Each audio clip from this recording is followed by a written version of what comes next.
Lucas 24:44 hanggang 47.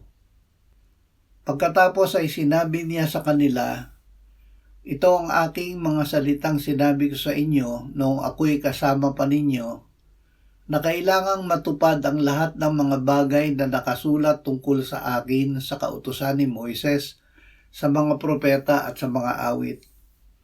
At binuksan niya ang kanilang mga pag-iisip upang maunawaan nila ang mga kasulatan.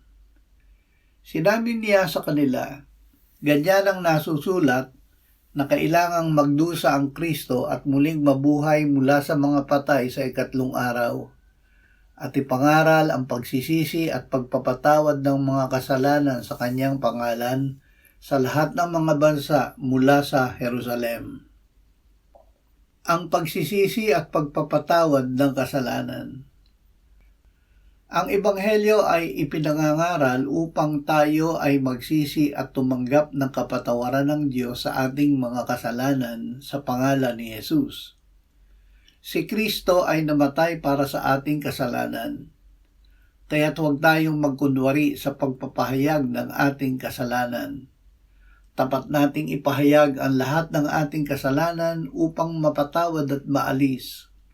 Gawing tiyak ang pagpapahayag upang ang kasalanang nagawa ay tunay na talikdan na.